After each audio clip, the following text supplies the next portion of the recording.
Et on passe à Christophe Coppen. Bien sûr, vous aurez l'occasion après de leur poser tout un tas de questions. Alors Christophe, quelles sont les stratégies de voix concrètes que tu utilisais pour faire sortir des preneurs d'otages à l'autre bout du téléphone? Les stratégies concrètes, on a 2 heures devant nous. Déjà, le temps et l'adaptation à l'autre. Donc, du coup, son rythme de voix au départ, eh bien, si on veut faire un mécanisme de miroir avec lui, il y a intérêt à se caler sur sa vitesse, sa hauteur, etc. Et puis ensuite, tout doucement, comme le disait Thierry, et d'ailleurs, je l'aurais bien embarqué avec moi comme négociateur parce que j'ai l'impression qu'il a du talent. Donc, eh bien, on va essayer de descendre les gammes, le ton, etc., jusqu'à ce que, eh bien, on obtienne donc un apaisement. Voilà. Donc, voilà une stratégie. L'effet miroir est très très important. On n'a pas forcément conscience de tous les faits que ça peut avoir dans une relation, mais le fait de se caler sur l'autre et ensuite tout doucement de l'amener en fait à descendre, eh bien voilà, ce sont des méthodes qui sont efficaces. Quand tu dis se caler vocalement sur l'autre, je crois que tu as une particularité, c'est que des fois tu ressors de ta botte ou de ton chapeau ton accent bordelais. Oui, alors l'accent, c'est vrai que de temps en temps, il faut savoir en jouer. Et notamment lorsque l'on a des personnes qui sont de nationalité étrangère ou qui sont avec des accents régionaux, eh bien, on a plutôt tendance à mettre un négociateur à ce moment-là qui a lui-même donc une originalité au niveau de son accentuation. Et à partir de ce moment-là, eh bien, se crée un espèce de lien inconscient, d'accord, comme si on était tous les deux nous venant d'ailleurs, donc tous les deux un petit peu dans la même galère. On se retrouve voilà, sur une situation de crise ensemble, et toi comme moi, eh bien, on est d'ailleurs. Voilà. Donc en fait, il faut des fois s'improviser quasi imitateur. C'est ce que tu nous dis. Il faut savoir utiliser toutes les ressources. Hein, non, c'est pas justement être imitateur, parce que ce qui va payer en fait, c'est la véracité, c'est la vérité, c'est la sincérité en fait que l'on met dans la manière de communiquer. Si cette sincérité est présente, à ce moment-là, l'autre le sent, et s'il le sent, eh bien, ça produit un effet sur lui. Est-ce que tu as déjà eu des commentaires de preneurs d'otages ou de terroristes à propos de ta voix pendant une négociation ou juste après? Ça peut même être un truc esthétique, hein, je sais pas. Oui. Tu as eu des choses bizarres comme ça qui... Oui, et c'est un petit peu surprenant parce que, bien sûr, c'est complètement incongru. On est dans une situation qui partait au départ sur un rapport de force. On fait tout, en fait, pour basculer sur un rapport de confiance. Et puis, au bout d'un moment, vous avez quelqu'un, en effet, qui vous dit « Tu sais, ta voix me rassure ». Donc là, on sait qu'on est à peu près sur la bonne voie, en fait, vers la reddition. En ce moment-là, on est avec ma femme en train de se refaire tous les épisodes Star Wars et tout. Et donc, cette question m'est venue. Y a-t-il une voix de type, une sorte de portrait robot vocal universel du méchant? Ah, on va demander.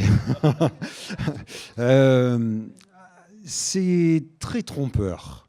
Madoff a une voix particulièrement agréable et rassurante.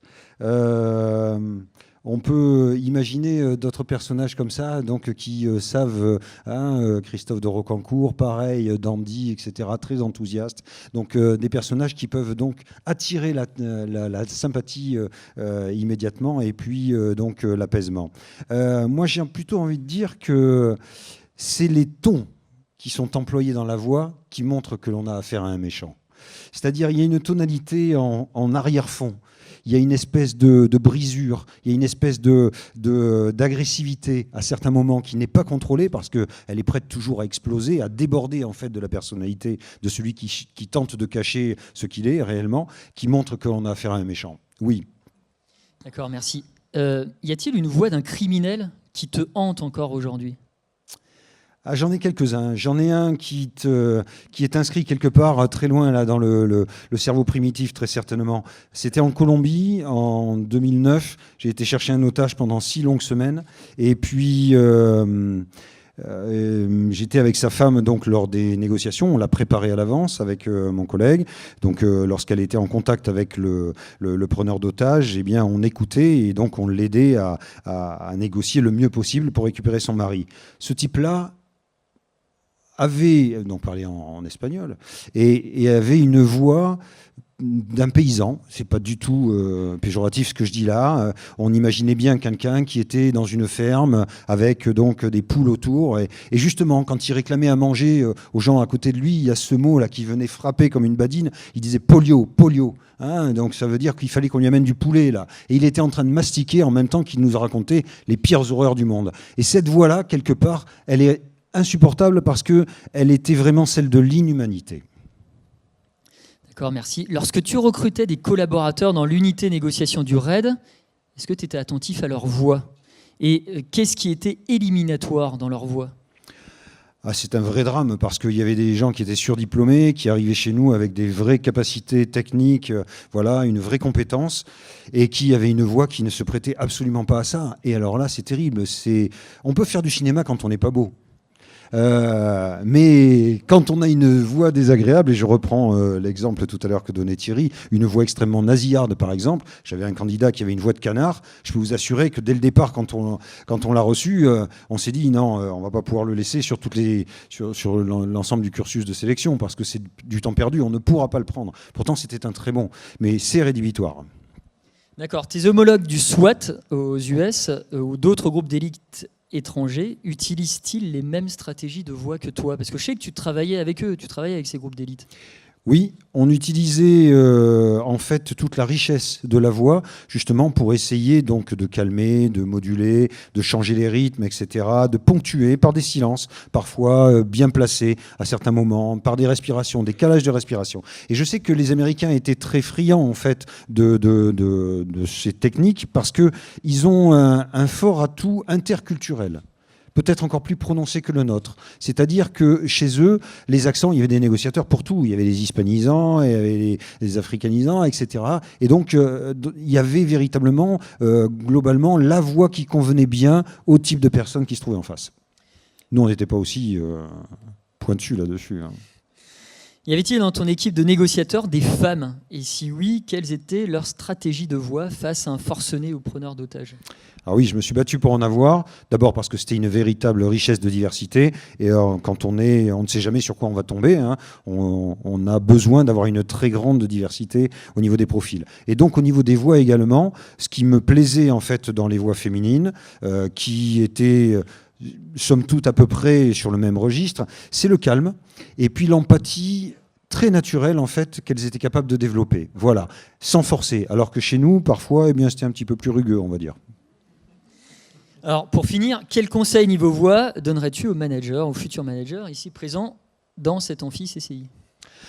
Si j'avais un conseil à leur donner, ça serait d'être dans ce fameux registre de la sincérité. C'est-à-dire que lorsque l'on veut faire passer une émotion, si on vit l'émotion au fond de soi, à ce moment-là, elle sort de la bouche avec justesse. C'est-à-dire qu'elle est vraie.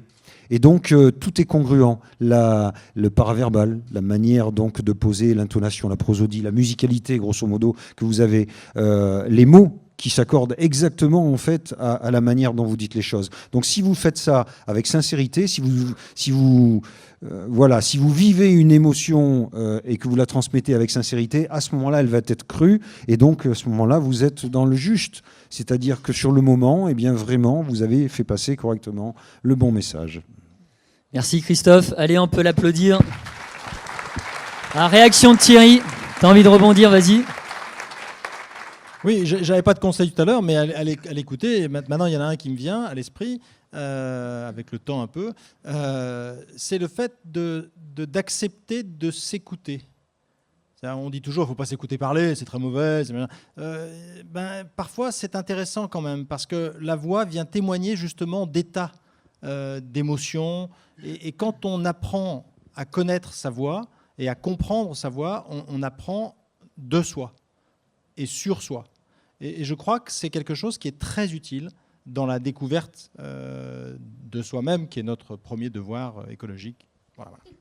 À nouveau, l'idée de résonance, cohérence avec soi-même.